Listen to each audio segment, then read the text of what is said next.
time you do that, the other person's going to give a little pushback because it's uncomfortable. Change is uncomfortable. That doesn't mean, the pushback doesn't mean you're doing it wrong. The pushback is just acknowledgement that you're making a change.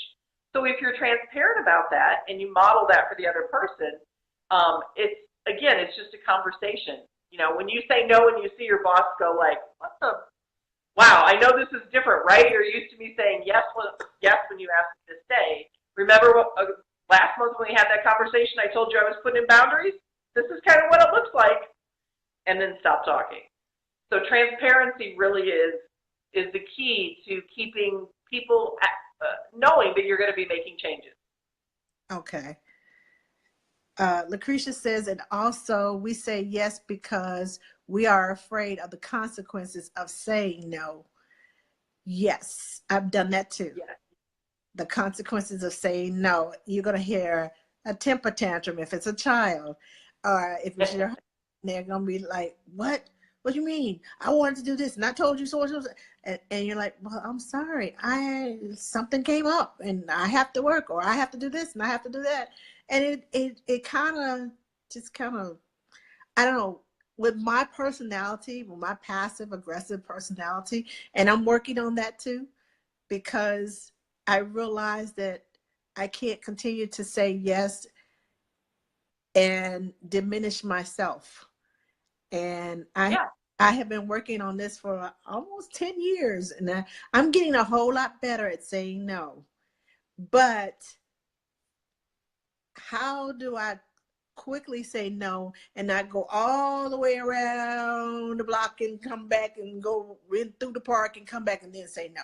How do I get rid of all that in between and just come from A to B instead of going all the way around?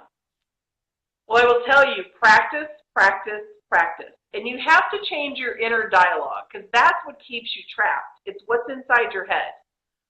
So there's lots of different tricks.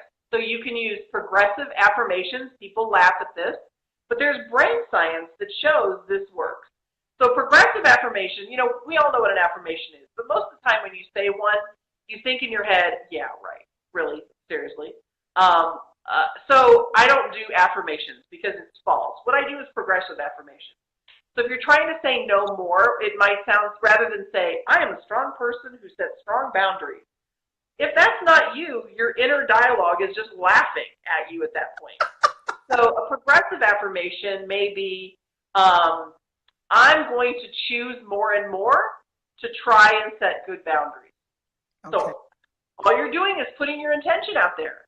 And then you're going to keep repeating that. And then the next one is more and more I choose healthy boundaries. And it progresses until you get the idea.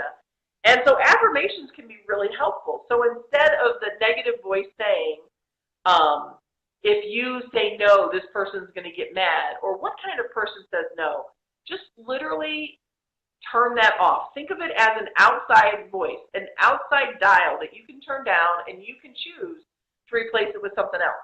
Intentionality is really, really big here. So you can choose to keep the voice that you have, or you can choose to stop it mid-sentence and say, you know what, I'm going to replace it with something else. And literally go through the affirmation.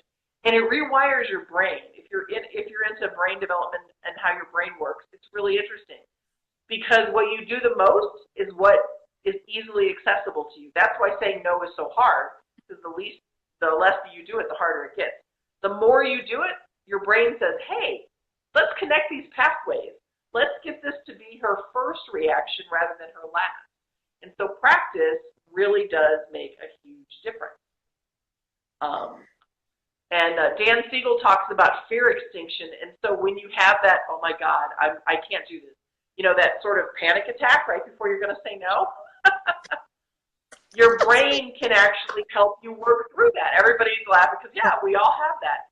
So you can have that piece of your brain that says, I'm feeling this in my body, but it's fight, flight, or freeze, but there is no thing that's coming at me. I don't have a deadly, attack that's happening. It's my fear. And I can overcome my fear by putting this boundary in place. Okay. So you can literally talk yourself out of all these things. You can do breathing exercises. I can guarantee you cannot stay in a state of anxiety and deep breathe. If you're afraid you're going to cry, because lots of us cry, if you look up to the sky, it's physically impossible to cry. Don't move your whole head. Keep your head straight and look up. Thank you for that. There's all these little tricks that you can do to get yourself more in the place of saying no and feeling less guilty. Okay, so because I have a problem saying no, when I say no, I kind of look off to the side and say, well, I don't think so. Instead of looking them in the eye and meaning, like, I mean what I say, it's kind of, I guess, a protective mode or a hiding from if I don't look at them, they can't guilt me into saying yes. I don't know. Yeah, exactly. Well, anyone who does that. So in the beginning, just be happy that you're saying no. If you're looking off to the side or you're looking down, it's okay. These are little steps. You're not going to go from 0 to 10 in one situation. So if you're saying no, even if you're looking off to the side or you're looking at your shoes, be proud of you saying no. And then you know what? Learn from that. And so the next time you can think, hey, you know what? I said no last week and the world did not end. So tonight, I'm going to say no again. And every time, I call those touchstones, every time you do that, you'll get a little bit more confident. You'll get a little closer to looking him in the eye. And pretty soon, before you know it, it's just like a normal conversation for you. It really is that simple. It really is graduating, because what you're doing is you're doing the inner work to figure out your outward expression. So you're asking yourself those tough questions. Why is this so hard for me? What is the worst that can happen? What am I afraid of? And when you start answering those questions for yourself, the whole thing will open up. Okay. Meg has another question. She says, it's hard to find the balance of being flexible with them, meaning the family, especially when we appreciate flexibility from our nanny families. Where